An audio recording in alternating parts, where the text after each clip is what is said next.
பிரியமானவர்களே, நாம் ரோமருக்கு எழுதின நிருபத்தை குறித்து தியானித்து வருகிறோம். நான் உங்களோடு கூட ரோமர் 2ஆம் அதிகாரத்தை குறித்து தியானித்து முடித்திருக்கிறேன். இன்றைய நாளிலே 3ஆவது அதிகாரத்தை குறித்து உங்களோடு கூட தியானிக்க விரும்புகிறேன். இப்படியானால் யூதனுடைய மேன்மை என்ன, விருத்த சேதனத்தினாலே பிரயோஜனம் என்ன என்று சொல்லி இந்த 3ஆம் அதிகாரம் தொடங்குகிறது. பிரியமானவர்களே, அதிலே 2வது வசனத்திலே பவுல் இப்படியாய் சொல்லுகிறார், அது எவ்விதத்திலும் மிகுதியாய் இருக்கிறது. தேவனுடைய வாக்கியங்கள் அவர்களிடத்தில் ஒப்புவிக்கப்பட்டது விசேஷித்த மேன்மை, அதாவது யூதர்களிடத்திலே ஒப்புவிக்கப்பட்டது ஒரு விசேஷித்த மேன்மை என்று சொல்லி பவுல் சொல்லுகிறார். இங்கு ஒரு காரியத்தை பவுல் சொல்ல விரும்புகிறார். யூதர்களானாலும் சரி, புறஜாதிகளானாலும் சரி, தேவனிடத்தில் தங்களுடைய கணக்குகளை ஒப்புவிக்க வேண்டும். 2 பேருமே நியாய தீர்ப்பிலே தேவனுக்கு முன்பாக நிற்க வேண்டியவர்களாய் இருக்கிறோம் என்பதை இங்கே சொல்லுவதை பார்க்கிறோம். 3ஆம் வசனத்திலே, ஆகவே யூதர்களுக்கென்று சிறப்பான விசேஷம் நியாய தீர்ப்பு நாளிலே ஏதாவது கிடைக்குமா என்றால் இல்லை. அப்போது எந்த விசேஷமும் கிடைக்காததினாலே, நியாயப்பிரமாணம் விருத்தசேதனம் பண்ணுவதினாலே ஒரு பிரயோஜனம் இல்லை என்பதைத்தான் இங்கே இந்த வார்த்தைகளை சொல்லுகிறதை நாம் பார்க்கிறோம். பிரியமானவர்களே, இங்கே இதை யாரை குறித்து அவர் பேசுகிறார் என்று சொன்னால், யூதர்களை குறித்து அவர் பேசுகிறார். யூதர்கள் நியாயப்பிரமாணம், விருத்த சேதனம், எங்களுடைய முற்பிதாக்கள் எல்லாம் எங்கள் வம்சத்தில் வந்தவர்கள் இப்படி சொல்லி தங்களை குறித்து மேன்மை பாராட்டி, இவை மூலமாக நாங்கள் ரட்சிக்கப்பட்டு தேவ ராஜ்யத்தை அடைந்து விடலாம் என்று சொல்லி, எங்களுக்கு இது மேன்மை என்று சொல்லி மற்றவர்களை அவர்கள் அற்பமாய் எண்ணுவதை குறித்து தான் பவுல் இந்த ரோமருக்கு எழுதின நிருபத்தை குறித்து அவர் எழுதி வருகிறார். அதைத்தான் பவுல் இங்கே கேள்வியாக கேட்கிறார். ஆண்டோட வார்த்தை வசனங்கள் எல்லாம் யூதரிடத்தில் தான் முதலில் ஒப்புவிக்கப்பட்டு இருந்தது. அதை குறித்து நாம் ரோமர் 9ஆம் அதிகாரம் 1-5 வசனங்களிலே யூதரின் மேன்மை என்பதை பவுல் அங்கே விளக்கி இருப்பதை நாம் பார்ப்போம்.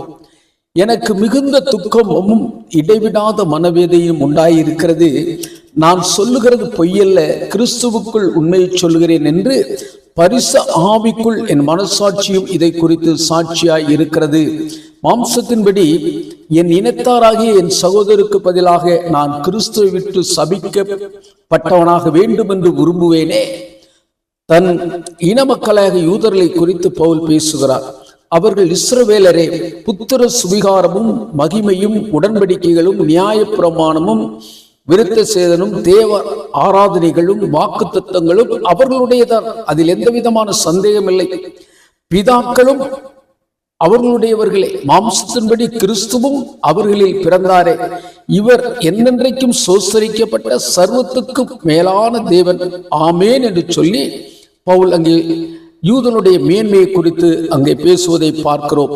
இந்த 9ஆம் அதிகாரம் 1 முதல் 5 வசனங்களிலே இதை பவுல் குறிப்பிடுகிறார். ஆண்டவர் எல்லா முறைமைகளையும் யாரிடத்திலே கற்றுக் கொடுக்கிறார்? யூதரிடத்தில் தான். அதுதான் அவர்களுடைய விசேஷித்த மேன்மை. இதனாலே அவர்களுக்கு ஒரு விதிவிலக்கு நியாய தீர்ப்பு நாளிலே கிடைக்குமா என்றால் இல்லை என்றுதான் சொல்ல முடியும். நியாய தீர்ப்பு இல்லாமல் பரலோகத்திலே ஒருவராலும் பிரவேசிக்க முடியாது என்று சொல்லி வேதம் சொல்லுகிறதை பவுல் இங்கே குறிப்பிட விரும்புகிறார். என்ன ஒரு சிறப்பு என்றால், இங்க வாசித்தோமே, அவர் கற்றுக் கொடுத்த அத்தனை காரியங்களும் யூதர் மூலமாகத்தான் வருகிறது. அவர்கள் நியாய தீர்ப்பு நாளிலே கணக்கு ஒப்பித்துத்தான் ஆக வேண்டும்.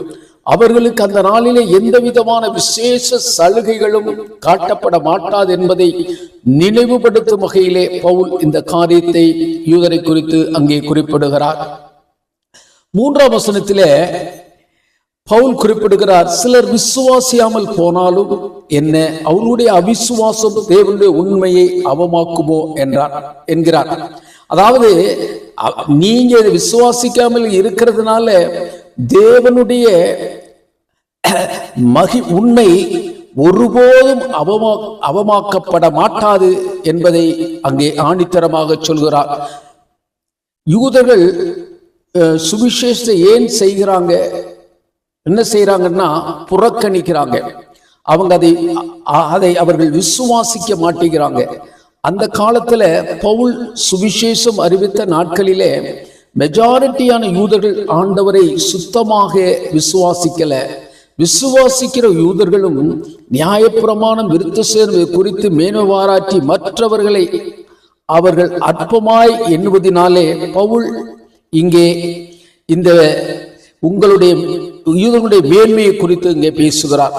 கொஞ்சம் பேர் அவரை விசுவாசித்தாலும் அவர்களும் தங்களுக்கு ஒரு மேன்மை உண்டு என்று அவர்கள் நினைத்து கொண்டிருக்கிறார்கள். விருத்த சேதனம் எங்களுக்கு உண்டு, ஆண்டவர் எங்கள் குலத்தில் தான் பிறந்தார் என்று சொல்லி குலப்பெருமையை பேசுகிறவர்களாக யூதர்கள் காணப்படுகிறார்கள்.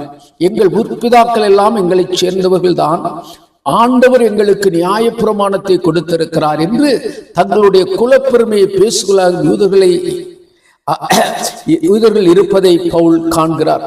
அதனாலே அதை இங்கே பவுல் குறிப்பிடுவதை நாம் பார்க்கிறோம். யூதர்கள் விசுவாசித்தால் நியாய தீர்ப்பு நாளிலே தப்பித்துக் கொள்ளலாம், அதுதான் முக்கியமானது. விசேஷித்த மேன்மையும் அவர்களுக்கு உள்ள போதிலும் நியாய தீர்ப்பு நாளிலே அவர்கள் அதை வைத்து தப்பித்துக் கொள்ள முடியாது என்று ஆணித்தரமாக பவுல் இங்கே குறிப்பிடுவதை பார்க்கிறோம். வசனம் 4 நீர் உம்முடைய வசனங்களில் நீதிபரராய் விளங்கவும் உம்முடைய நியாயம் விசாரிக்கப்படும் போது வெற்றியடைவும் இப்படி ஆயிற்று என்று எழுதியிருக்கிறபடி தேவன் சத்தியவர் என்றும் எந்த மனுஷனும் பொய்யன் என்றும் சொல்லுவோமாக என்று சொல்லி, அவர் இதை நான் சொல்லவில்லை, சங்கீதக்காரனே சொல்லியிருக்கிறான் என்று சொல்லி 51வது சங்கீதம் 4வது வசனம் தான் இந்த வசனம். தேவன் மட்டும்தான் சத்தியவரர், மற்ற மனிதர்களாகிய நாம் பொய்யர் என்று சங்கீதக்காரன் சொல்வதை இங்கே அவர் குறிப்பிட்டு அவர்களிடத்திலே விளக்குவதை பார்க்கிறோம். நான் மனுஷர் பேசுகிற பிரகாரமாய் பேசுகிறேன். நம்முடைய அநீதி தேவனுடைய நீதியை விளங்க பண்ணினால் என்ன சொல்வோம்? கோபாக்கினை செலுத்துகிற தேவன் அநீதிக்காரராய் இருக்கிறார் என்று சொல்லலாமா? அப்படி நம்முடைய அநீதி நீதியை விளங்க பண்ணாது. அப்படி சொல்லக்கூடுமானால் தேவன் உலகத்தை நியாயம் தீர்ப்பது எப்படி? இங்கே ஒரு காரியத்தை சொல்றார்.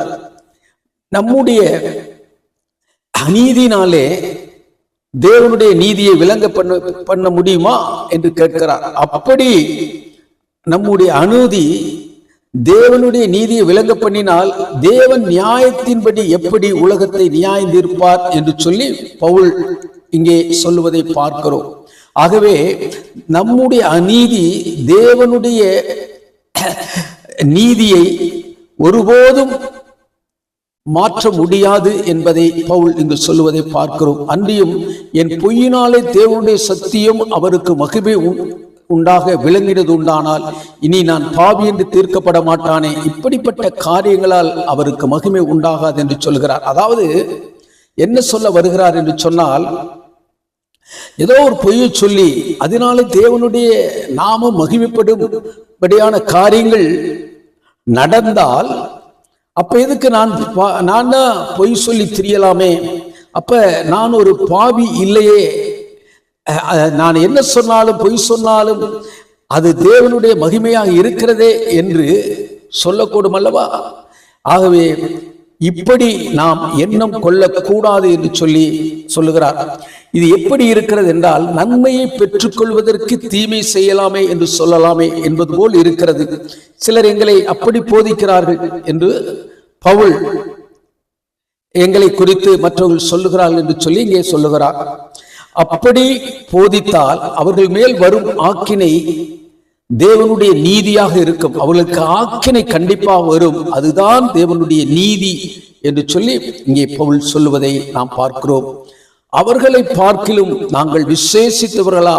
எவ்வளவேனும் விசேஷித்தவர்கள் அல்ல. அவர் சொல்கிறார், எங்களை பார்த்து சொல்லுகிறார்களே, அவர்களை காட்டிலும் நாங்கள் விசேஷித்தவர்கள் அல்ல.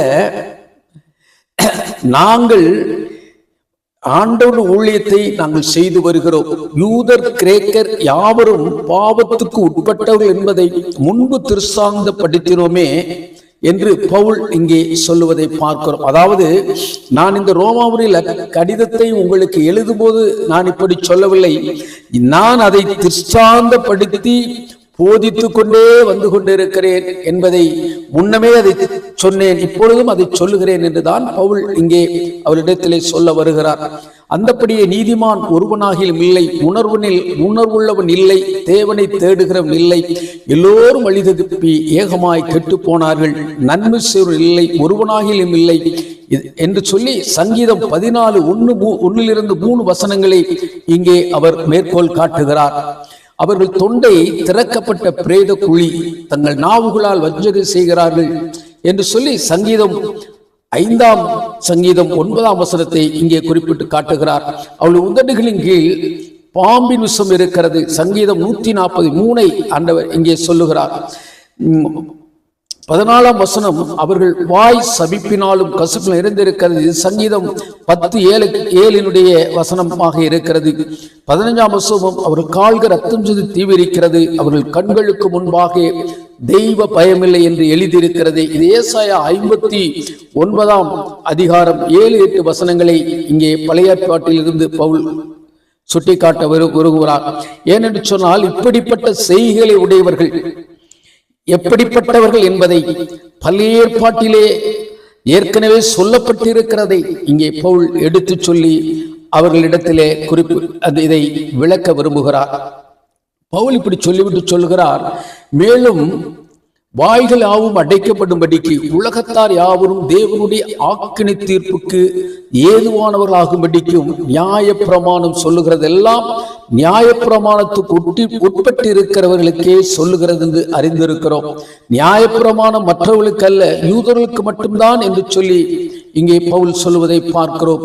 இப்படி இருக்க பாவத்தை அறிகிற அறிவு நியாய பிரமாணத்தில் வருகிறபடியால் எந்த மனுஷனும் நியாய பிரமாணத்தின் கிரியையினாலே தேவனுக்கு முன்பாக நீதிமான் ஆக்கப்படுவதில்லை. யூதர்களே அறிந்து கொள்ளுங்கள் என்று சொல்லுகிற வண்ணமாக இங்க பவுல் சொல்லுகிறார். ஆகவே நியாய பிரமாணம் என்ன சொல்ல வருகிறது என்றால் இதெல்லாம் பாவம் என்று சொல்லி சுட்டி காட்டுகிறது. அவ்வளவுதான் அதனுடைய செயல்.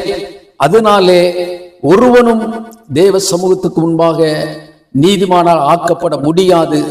தேவனை ஆண்டவராக இயேசு கிறிஸ்து விசுவாசித்தால் மட்டுமே நீதிமானாக வாழ முடியும் என்று சொல்லி பவுல் சொல்லுகிறார். 21 வசனம் நியாயப்பிரமாணம் இல்லாமல் தேவநீதி வெளியாக்கப்பட்டு இருக்கிறது, அது குறித்து நியாயப்பிரமாணம் தீர்க்கதரிசிகளில் சாட்சியிடுகிறது என்று சொல்லி இங்கே சொல்வதை பார்க்கிறோம்.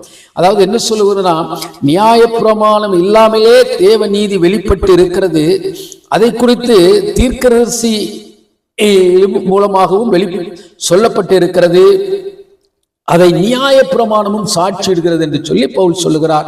22 வசனம் இது இயேசு கிறிஸ்துவை பற்றும் விசுவாசத்தினாலே பழிக்கும் தேவ நீதியே, விசுவாசிக்கிற எவருக்குள்ளும் எவர்கள் மேலும் அது பழிக்கும், வித்தியாசமே இல்லை, எல்லோரும் பாவம் செய்து தேவ மகிமையற்றவர்களாகி இலவசமாய் கிருபையினாலே கிறிஸ்துவுள்ள மீட்பை கொண்டு நீதிமானாக்கப்படுகிறார்கள்.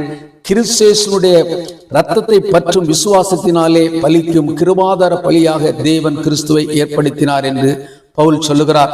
25-26 தேவன் பொறுமையாய் இருந்த முற்காலத்திலே நடந்த பாவங்களை தாம் பொறுத்து கொண்டதை குறித்து தம்முடைய நீதியை காண்பிக்கும் பொருட்டாகவும் தாம் நீதி உள்ளவரும் இயேசுவினிடத்தில் விசுவாசமாய் இருக்கிறவர் நீதிமான ஆக்குவருமாய் விளங்கும்படி இக்காலத்திலே தமது நீதியை காண்பிக்கும் பொருட்டாக ஆண்டவராக இயேசு கிறிஸ்து வெளிப்பட்டார் என்று சொல்லுகிறார்.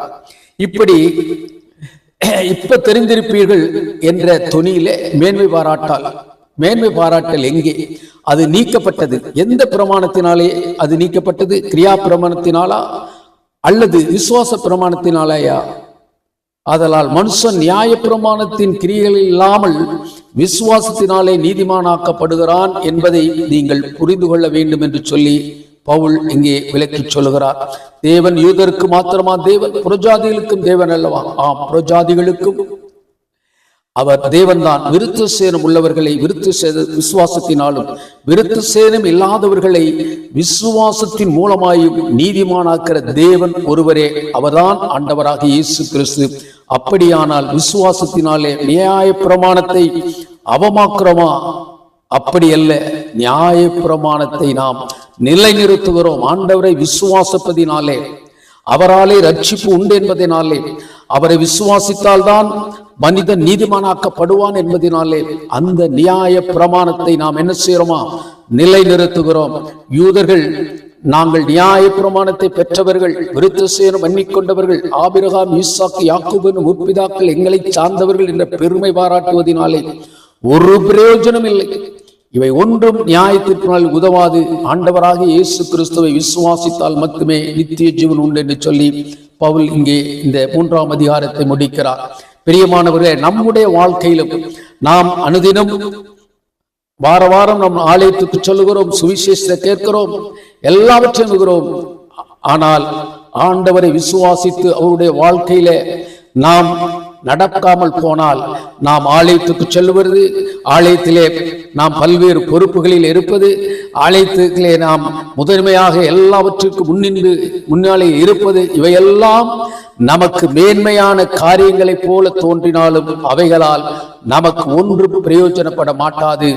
நாம் தேவனை விசுவாசித்து அவருடைய வாழ்க்கையில் நடக்கும் பொழுது அவர் நம்மை நீதிமான்களாய் மாற்றுகிறார். அப்பொழுதுதான் நியாய தீர்ப்பு நாளிலே நாம் அவர் முன்பாக நிற்கும் பொழுது, ஆண்டவர் நம்மை நியாயம் தீர்க்கும் பொழுது நம்மை அவர் நீதிமான்களாய் காண்பார். பிரியமானவர்களே, உங்களோடு கூட 4ஆம் அதிகாரத்தை வருகிற நாட்களிலே தியானிக்க விரும்புகிறேன். இதோடு இந்த காணொலி காட்சியை நிறுத்துகிறேன். கர்த்தர் தாமே நம் ஒவ்வொருவருக்கும் இந்த காணொலி காட்சியின் மூலமாய் நம்முடைய ஆவிக்குரிய வாழ்க்கையை ஆசீர்வாதமாக மாற்றித் தருவார். ஆமீன்.